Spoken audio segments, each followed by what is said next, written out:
नमस्कार विद्यार्थियों। आज हम बनाम लॉर्ड कर्जन निबंध बाल मुकुंद गुप्त द्वारा रचित उसके कुछ अंशों का अध्ययन करेंगे। हमने बाल मुकुंद गुप्त भारतेंदु युग और द्विवेदी युग के प्रसिद्ध निबंधकार रहे हैं। इन्होंने यह निबंध बंगेड़ी शिव शंभू के दिवा सपनों के बहाने अंग्रेजी शासन पर व्यंग्य किया है। ब्रिटिश तानाशाही रवैये को उजागर किया है। यहाँ बाल मुकुंद गुप्त शुरुआत में एक स्वप्न देखते हैं शिव शंभू के नाम से, बुलबुलों का स्वप्न, क्योंकि उन्हें बुलबुलें उड़ाने का बड़ा शौक है। और लॉर्ड कर्जन को संबोधित करते हुए, जब से भारत का वे वायसराय या गवर्नर जनरल बनकर आए हैं, तब से बुलबुलों के स्वप्न के समान केवल कोरी कल्पना वाले कार्य वो कर रहे हैं। इसमें लॉर्ड कर्जन के जो कार्य हैं, जो उन्होंने किए हैं, उन पर व्यंग्य किया गया है। जैसे विक्टोरिया मेमोरियल हॉल बनाया और दिल्ली दरबार लगाया, उसके नाम पर इन्होंने व्यर्थ जो अपव्यय खर्चा किया और शासन सत्ता का दुरुपयोग करते हुए इन्होंने भारतीय जनता के विरुद्ध कानून बनाए और उनका इस्तेमाल किया। वो कहते हैं, आपकी भारत में स्थिति की अवधि के 5 वर्ष पूरे हो गए। अब यदि आप कुछ दिन रहेंगे तो सूद में मूलधन समाप्त हो चुका। हिसाब कीजिए। नुमाइशी का अर्थ है दिखावा। नुमाइशी कामों के सिवा काम की बात आप कौन सी कर चले हैं, और भड़कबाजी के सिवा ड्यूटी और कर्तव्य की ओर आपका इस देश में आकर कब ध्यान रहा है। इस बार के बजट की वक्तृता ही आपके कर्तव्य काल की अंतिम वक्तृता थी। जरा उसे पढ़ तो जाइए, फिर उसमें आपकी 5 साल की किस अच्छी करतूत का वर्णन है। आप बारंबार अपने 2 अति तुम तराक अर्थात कोरे दिखावे वाले से भरे कामों का वर्णन करते हैं, एक विक्टोरिया मेमोरियल हॉल और दूसरा दिल्ली दरबार। पर जरा विचारिए तो यह दोनों काम शो हुए या ड्यूटी।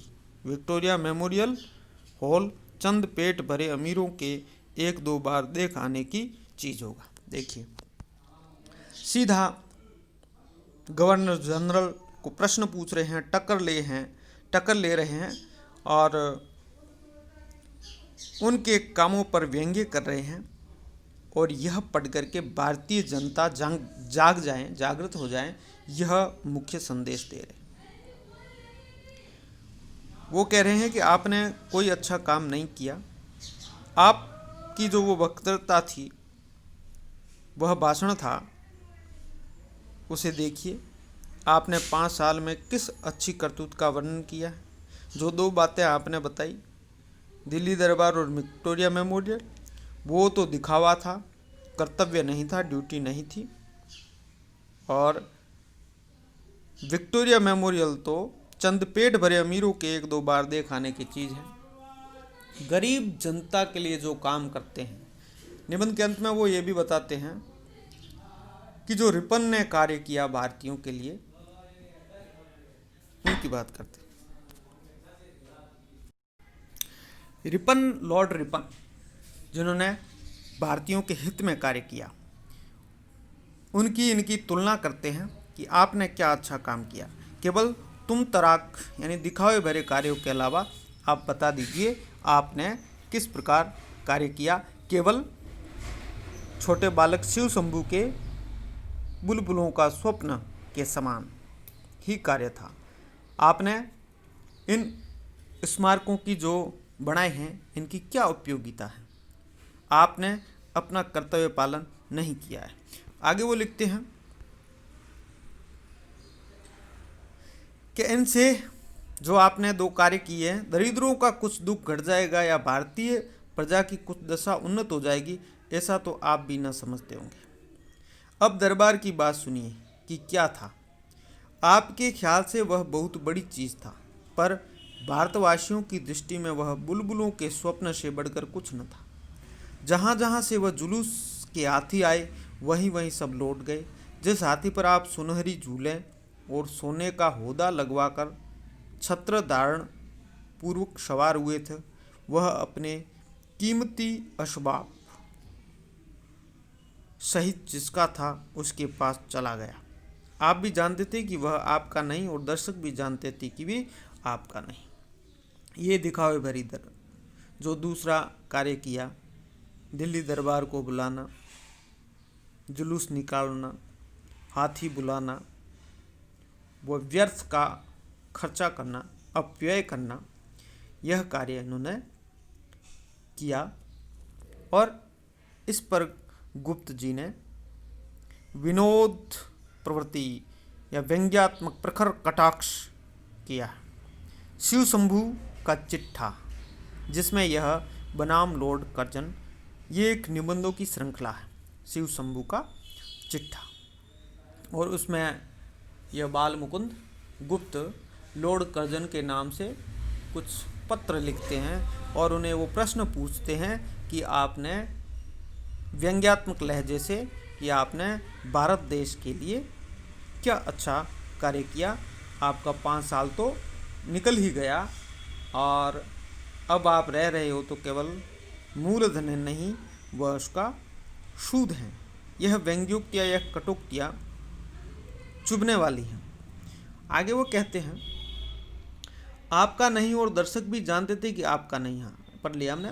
दरबार में जिस सुनहरी सिंहासन पर विराजमान होकर आपने भारत के सब राजा महाराजाओं की सलामी ली थी, वह भी वहीं तक था और आप स्वयं भली भांति जानते हैं कि वह आपका न था। वह भी जहाँ से आया था वही चला गया। यह सब चीज़ें खाली नुमाइशी थी, दिखावा थी। भारतवर्ष में वह पहले ही से मौजूद थी। क्या इन सब से आपका कुछ गुण प्रकट हुआ? लोग विक्रम को याद करते हैं, राजा विक्रम को या उसके सिंहासन को, अकबर को या उसके तख्त को। शाहजहाँ की इज्जत उसके गुणों से थी या तख्ते ताऊ से। देखिए, आपने ये दरबार लगाया, आपने विक्टोरिया हॉल बनाया, इनसे उनकी याद नहीं रहेगी। भविष्य में कोई अगर लोग आपको याद करेंगे, अच्छे कार्यों से याद करेंगे, दिखावे से नहीं। राजा विक्रम को याद करते हैं, उसके कार्यों से करते हैं, सिंहासन से नहीं। अकबर को याद उसके तख्त से नहीं करते और शाहजहाँ को याद उसके तख्ते ताऊ से नहीं करते हैं।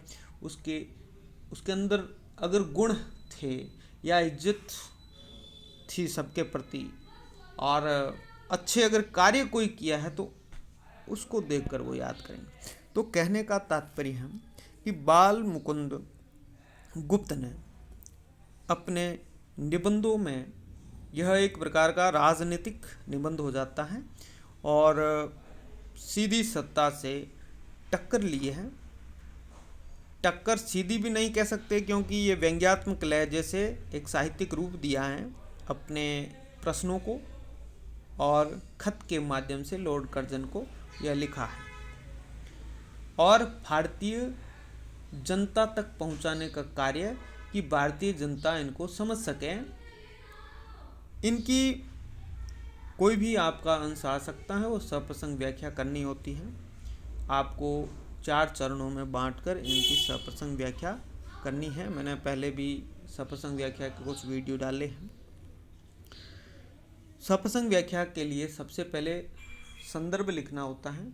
यह संदर्भ जो बनाम लॉर्ड कर्जन, शिव शंभू का चिट्ठा, उनका जो चिट्ठे और खत और शिव शंभू का चिट्ठा उनके निबंध श्रृंखला है, उससे लिया है और आपकी चेतना का संस्कार पाठ्य पुस्तक से उद्धृत किया है जो आपके पाठ्यक्रम में शामिल है। संदर्भ हो गया। प्रसंग की बात करेंगे, जो आपका वाक्यांश आएगा या गद्यांश आएगा, वह किसके बारे में क्या किसको कह रहा है, वो आपको प्रसंग लिखना है।